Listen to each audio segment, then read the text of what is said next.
This is VBlog 15.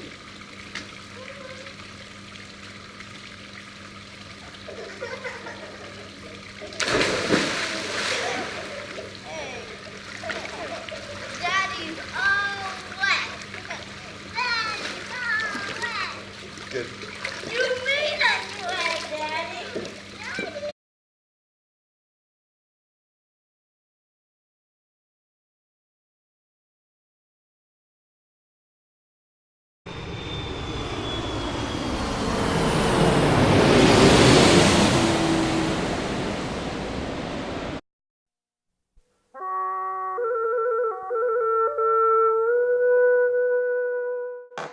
In the world of travel, I have found that I am of two minds about visiting temples. I'm fascinated and I want to know everything about them, and I want to take great pictures of them. But very quickly I get bored and blasé and I want to go back to the hotel for a beer. There's too much to absorb and the brain gets overloaded. But in Angkor Wat, Cambodia, this is not the case. In February of 2016, I took a solo trip to the town of Siem Reap, from which you can take a short tuk-tuk ride to visit the world's largest religious monument, Angkor Wat. It's a massive complex with more temples than you would ever have time to visit, covering an area the size of 300 football fields. Like many religious sites in Southeast Asia, these temples were built under a Hindu dynasty, but later became a place of Buddhist worship.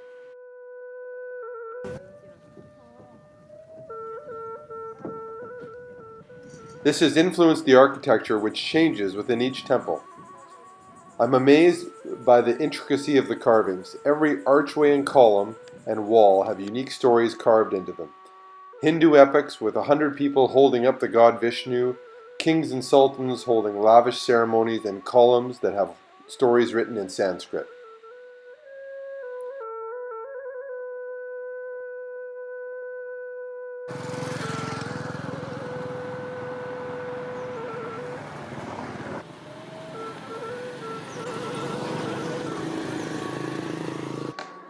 The whole complex was built in the 11th century, but like most places, over time, the jungle grew over it. Angkor Wat is famous for the huge banyan trees that have moved and swallowed buildings over time.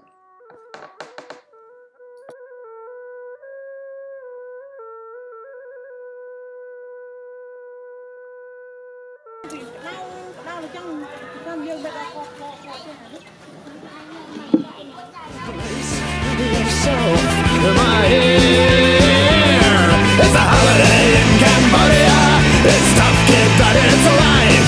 It's a holiday in Cambodia. Don't forget to pack a By night, Siem Reap comes alive. Neon sights light up the markets and restaurants, and the tourists engulf the downtown core and take it all in. The intensity, heat, and noises of the city surround you. The food in Cambodia is cheap and fantastic. It seems to be a fusion of all the cuisines that surround it, with Thai, Vietnamese, and Indian influences. It ranges from the delicious to the rustic to the kind of food that dares you to eat it.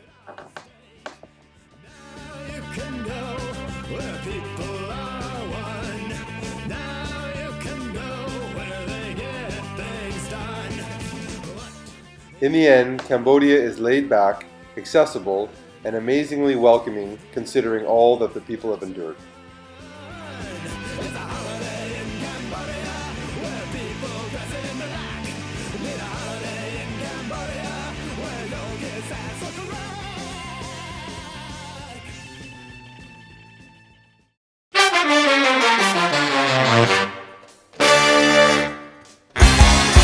Oh, today is your birthday, and I wish you many, many, many more. Oh, today is a special day, one you never had before. I'll send you flowers by the hour, Ready? candy and perfume. I'm gonna shower you, precious baby, birthday baby, tonight. Yeah.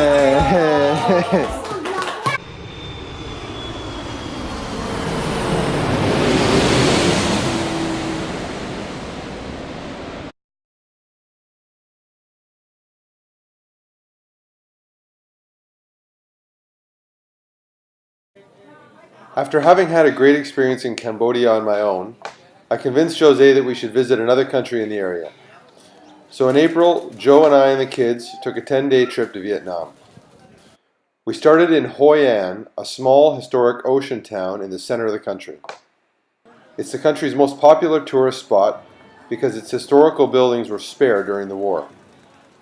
It's a town with well-preserved Chinese houses of worship, quaint shops, and a fabulous food scene.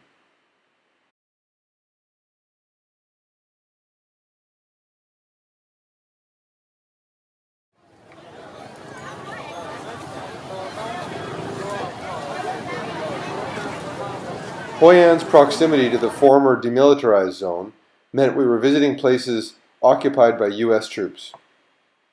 We visited the popular Marble Mountains to see more Buddhist and Hindu temples. These temples overlook the famous China Beach, where U.S. soldiers would frequent during the war. The story goes that the Viet Cong hid a hospital on top of the mountain and patched soldiers up with the Americans relaxing on the beach below. But in the end, the kids prefer the ocean, and we spent more time enjoying the beautiful and mostly empty coastline next to Hoi An.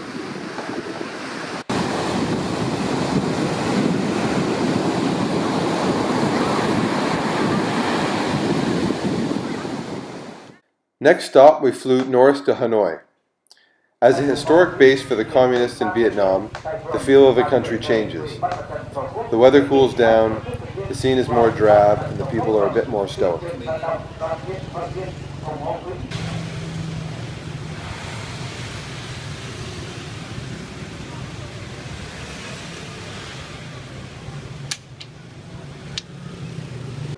We stayed in the old French Quarter of Hanoi, which has everything and anything to buy.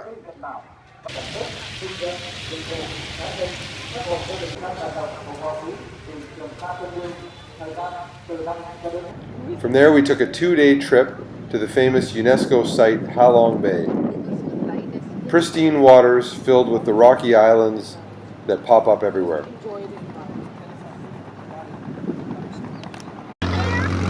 Right boat.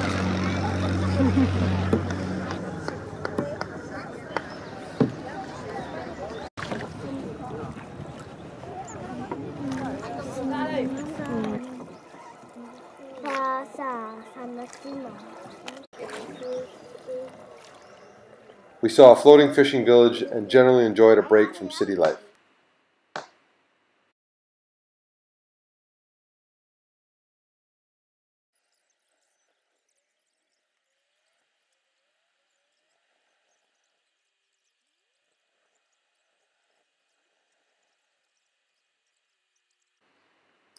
In the end, I think there must be so much to see in Vietnam that I could come back 10 times, if nothing else to enjoy the food.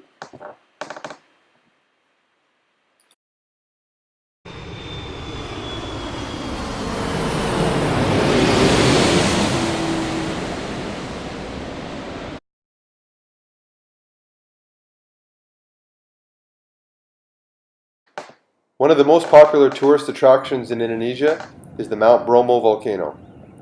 In May, I took a short weekend trip to see it. It's an active volcano surrounded by a supercrater. It has a massive plain around it called the Sea of Sands that you can bike or take a jeep through.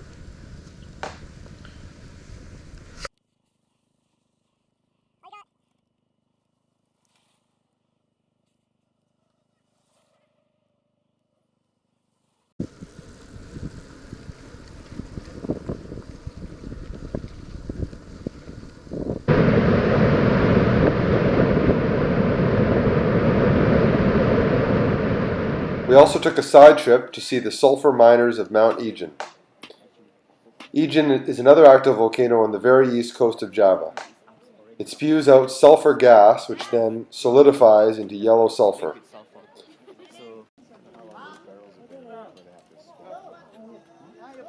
I love the smell of sulfur in the morning.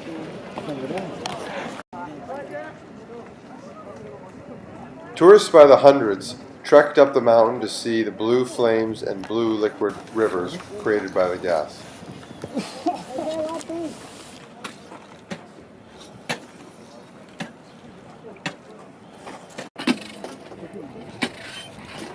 Miners show up in the middle of the night to haul 100-kilogram baskets full of the yellow rocks up a steep 800-meter rocky path for which they earn about $12 per day.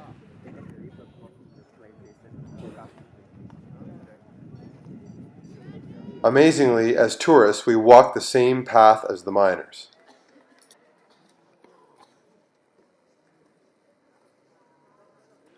The sulfur gets used by sugar producers to whiten the sugar. This has to be one of the world's worst jobs, and all I can think is that the alternative for these miners must be pretty bad.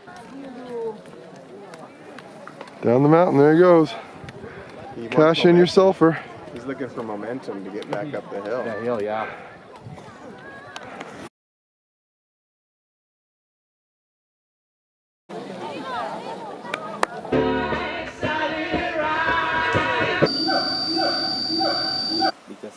Finish this one for example. Better than riding? Better than riding!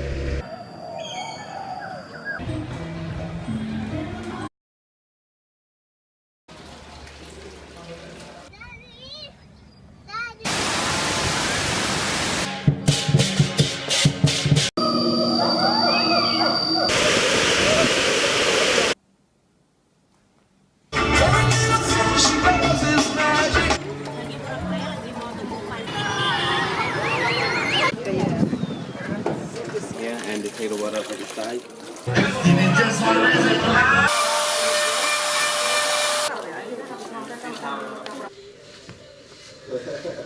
We just gotta get a time.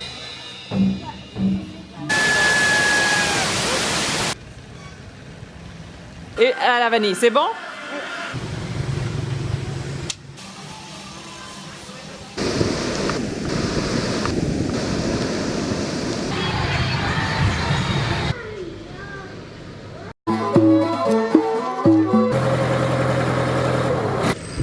Ah non.